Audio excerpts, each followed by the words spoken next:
लोग स्टडी करेंगे फोटोसिंथेसिस के बारे में। सो फर्स्ट ऑफ ऑल हम स्टडी करते हैं what is photosynthesis. Photosynthesis is the process in which green plants synthesise organic food from carbon dioxide and water using energy of sunlight. Photosynthesis एक ऐसा process है जो प्लांट्स में होता है, यानी कि पौधों में होता है। एंड ये एक ऐसा प्रोसेस होता है जिसके ज़रिए पौधे जो है या ग्रीन प्लांट्स जो है वो अपनी खुराक को तैयार करते हैं कार्बन डाइऑक्साइड और वाटर से। और इसमें जो है इस प्रोसेस में जो है पौधे जो है वो सूरज की रोशनी या सनलाइट को भी इस्तेमाल करते हैं, यानी सूरज की रोशनी को इस्तेमाल करके जब प्लांट्स जो है वो कार्बन डाइऑक्साइड एंड वाटर से अपनी खुराक या फूड को सिंथेसाइज करते हैं या बनाते हैं, तो इस प्रोसेस को जो है फोटोसिंथेसिस कहा जाता है। Carbon dioxide and water are used as raw material in the process of synthesis of organic food molecule. अब फोटोसिंथेसिस के प्रोसेस में जो है प्लांट्स जो है कार्बन डाइऑक्साइड एंड वाटर को जो है रॉ मटेरियल की तरह जो है इस्तेमाल करते हैं, यानी कि कार्बन डाइऑक्साइड और वाटर जो है ये फोटोसिंथेसिस के प्रोसेस में जो है रॉ मटेरियल्स होते हैं। एंड इनकी मदद से जो है ऑर्गेनिक फूड मॉलिक्यूल्स की सिंथेसिस की जाती है, यानी उनको बनाया जाता है। Chlorophyll and other photosynthetic pigments capture energy of sunlight and convert it into chemical energy. अब क्लोरोफिल और दूसरे फोटोसिंथेटिक पिगमेंट्स जो है ये सूरज की रोशनी को कैप्चर करते हैं, यानी कि पकड़ते हैं और उसको तब्दील करते हैं या कन्वर्ट करते हैं केमिकल एनर्जी में। अब क्लोरोफिल जो है ये एक जो है ऑर्गेनिक कंपाउंड होता है और ये ग्रीन कलर का होता है। इसका फंक्शन ये होता है कि ये सनलाइट को जो है कैप्चर करता है एंड एब्जॉर्ब करता है एंड सनलाइट को उसके बाद जो है ये कन्वर्ट कर देता है केमिकल एनर्जी में।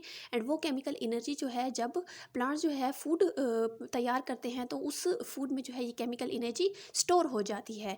Photosynthesis act as energy capturing and storing process. Photosynthesis एक ऐसा प्रोसेस होता है या एक ऐसा अमल होता है जिसमें पौधे जो है या प्लांट्स जो है वो एनर्जी को कैप्चर भी करते हैं, यानी सन से जो एनर्जी आ रही है उसको पकड़ते भी हैं एंड उसको जो है स्टोर भी करते हैं, यानी उसको अपने अंदर महफूज भी करते हैं।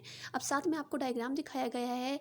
अब इस डायग्राम में आपको फोटोसिंथेसिस का प्रोसेस जो है वो जो है दिखाया गया है कि किस तरह से फोटोसिंथेसिस का प्रोसेस होता है। सबसे पहले जो है प्लांट जो है वो जो है सनलाइट को एब्जॉर्ब करते हैं। जब प्लांट्स की जो लीव्स होते हैं यानी पत्ते जो है सनलाइट को एब्जॉर्ब कर लेते हैं तो उसके बाद जो है प्लांट्स जो है कार्बन डाइऑक्साइड एंड वाटर की मदद से जो है अपनी फूड को ऑर्गेनिक फूड को या खुराक को तैयार करते हैं और वो फूड जो है शुगर होती है। एंड उसके अलावा जो है फोटोसिंथेसिस के प्रोसेस में ऑक्सीजन भी प्रोड्यूस होती है, यानी कि पैदा होती है। एंड ये ऑक्सीजन जो है एटमॉस्फेयर में जो है फैल जाती है एंड इस ऑक्सीजन को जो है डिफरेंट एनिमल्स जो है यूज़ करते हैं रिस्पायरेशन में, यानी कि सांस लेने में। तो इस तरह से फोटोसिंथेसिस का प्रोसेस होता है। अब यहाँ पे आप लोगों को दिखाया गया है the overall reaction of photosynthesis. Photosynthesis का मुकम्मल रिएक्शन आप लोगों को यहाँ पर दिखाया गया है। सबसे पहले जो है वो होता है कार्बन डाइऑक्साइड एंड वाटर जो है ये रॉ मटेरियल्स होते हैं एंड इनको इस्तेमाल करके जो है ग्रीन प्लांट्स जो है वो बनाते हैं शुगर C6H12O6 एंड उसके अलावा जो है ऑक्सीजन भी पैदा होती है या प्रोड्यूस्ड होती है इस प्रोसेस में। एंड इस पूरे प्रोसेस में जो है प्लांट्स जो है वो सनलाइट की या सूरज की रोशनी को भी एब्जॉर्ब करते हैं या कैप्चर करते हैं, यानी कि पकड़ते हैं। एंड इस तरह से जो है फोटोसिंथेसिस का प्रोसेस जो है वो होता है। Thank you very much. उम्मीद है आप लोगों को समझ आई होगी कि जो है फोटोसिंथेसिस जो है वो क्या होता है। अगर आपको ये वीडियो अच्छी लगी है तो इस वीडियो को ज़रूर लाइक कीजिएगा एंड चैनल को सब्सक्राइब कीजिएगा। अल्लाह हाफिज़।